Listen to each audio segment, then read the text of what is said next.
Good evening and thanks for joining us. I'm Guy Atchley. Jennifer Waddell is in Newtown, Connecticut, where the town, still mourning from the grade school shootings, took time to stand together with Tucson at 10:10 this morning.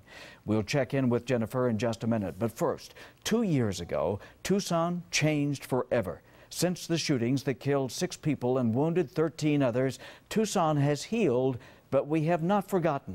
Today, ceremonies were held across southern Arizona, and we have 9 on your side team coverage, beginning with Alexis Fernandez live at UAMC, where most of the wounded were taken on that day, also where a huge makeshift memorial went up. Alexis, the staff and the community came together again today, didn't they?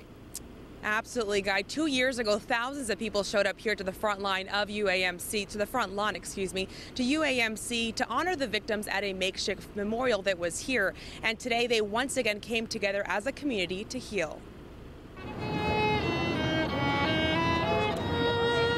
As Tucsonans come together to commemorate January 8th, 2 years later, we pray for those suffering from any form of mental illness, that they may find comfort, support, and healing, and we may somehow play a part in that process. UAMC is remembering by taking part in a community bell ringing. We will ring our bells 19 times as a symbol of unity, of hope, and most of all, of peace. Hundreds of people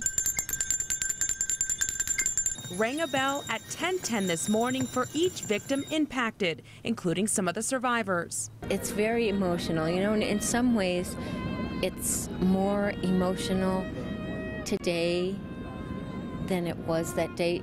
Different emotions, but now we know these people. They're our friends. We know the families of those that were murdered that day, who say since that tragic day, they are becoming stronger. When we get together today, yes, it brings back a lot of sad memories, but it makes us feel good that we have bonded together as one big family. It was also a day for some of the doctors who treated patients that day to pause for a moment.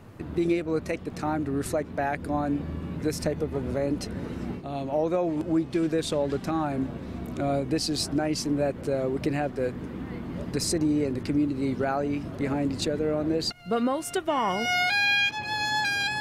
a day to unite. Now, several of the survivors also tell us that while they were ringing their bell this morning, they kept in mind the victims of the Connecticut shooting as well. Reporting live from UAMC, Alexis Fernandez, KGUN-9 on your side. Alexis, you mentioned that some of the January 8th Memorial Foundation members were also there today? They were, Guy, and they let us know that right now they are more determined than ever to create a permanent memorial, which is still, of course, underway. Alexis, thank you.